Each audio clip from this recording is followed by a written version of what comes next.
Halo semuanya, apa kabar kalian? Semoga semua baik-baik saja ya, dan tetap semangat untuk belajar. Hari ini kita akan belajar PPKN dengan tema keberagaman di sekolah. Suatu hari, Matthew dan teman-temannya menggunakan pakaian tradisional khas daerah di Indonesia. Mereka sedang memperingati Hari Kartini. Matthew menggunakan pakaian khas daerah Jawa, sedangkan Linda menggunakan pakaian khas dari Sumatera Barat. Di Indonesia, terdapat keberagaman suku bangsa yang memiliki pakaian tradisional dengan ciri khas masing-masing. Kalian bisa lihat betapa banyaknya pakaian khas tradisional dari daerah-daerah di Indonesia.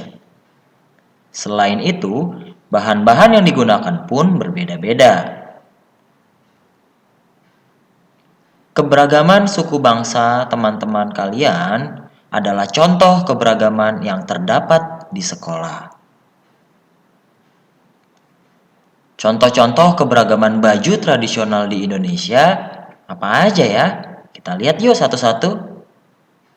Yang pertama, ada baju bodo dari daerah Bugis. Lalu ada baju udeng dari daerah Bali. Yang selanjutnya, baju ujung serong dari daerah Betawi atau Jakarta. Sekarang, kita mau lihat contoh-contoh keberagaman kain tradisional khas Indonesia. Ada kain songket Lombok, kain ulos Batak, kain batik Pekalongan. Itu semua merupakan contoh-contoh kain tradisional dan baju tradisional yang ada di Indonesia. Keberagaman pakaian adat dan kain tradisional merupakan bagian dari budaya Indonesia, sehingga kita harus bisa menjaga kekayaan bangsa Indonesia ini. Oleh karena itu, kita harus turut melestarikannya agar tidak punah. Caranya bagaimana ya? Caranya yaitu dengan bangga memakai pakaian adat dan kain tradisional. Misalnya, dalam acara-acara tertentu seperti festival budaya atau dalam upacara pernikahan. Selain keberagaman pakaian tradisional dan kain tradisional, kita mau lihat ada berbagai macam keberagaman lain di sekolah. Misalnya, yang pertama, perbedaan kegemaran. Ada yang suka bernyanyi, ada yang suka melukis, suka berolahraga, dan masih banyak lainnya. Lalu ada juga perbedaan ciri fisik.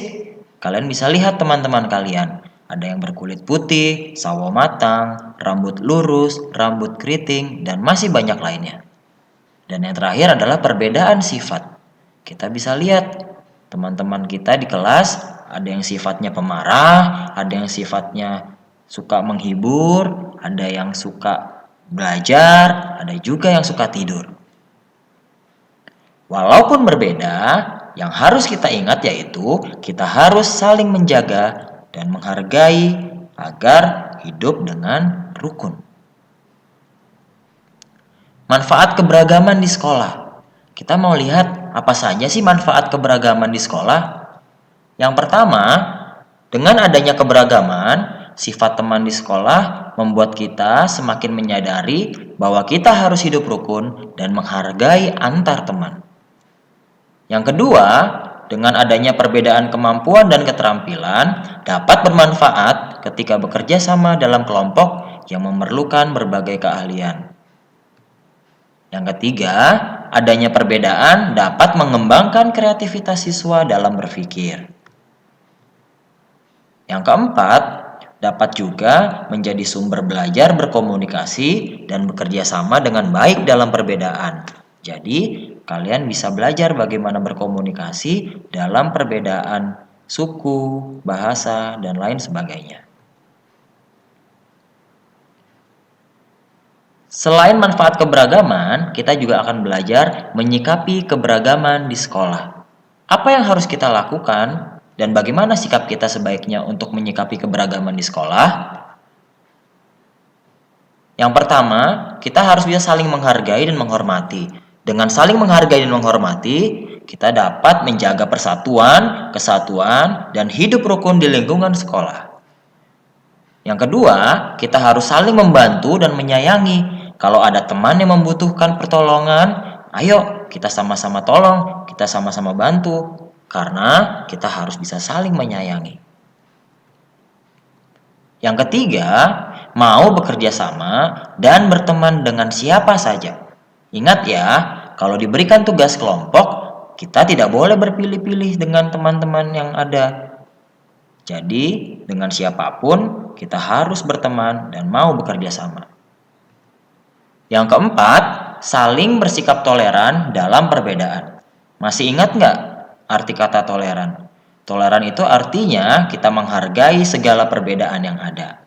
Dengan sikap toleran, kita bisa menjaga kerukunan di dalam lingkungan sekolah. Yang kelima, melestarikan keberagaman budaya bersama teman. Misalnya, menggunakan pakaian tradisional pada acara-acara tertentu. Jadi, ini merupakan cara kita menyikapi keberagaman yang ada di sekolah. Demikian pembelajaran keberagaman yang ada di sekolah, supaya teman-teman semua bisa belajar dan juga bisa mempraktekkannya di dalam lingkungan sekolah. Ingat, kita harus bersyukur atas segala keberagaman yang ada di negara kita, khususnya dalam budaya, dalam suku, dalam agama. Kita harus bisa saling menghargai. Selamat belajar, Tuhan memberkati.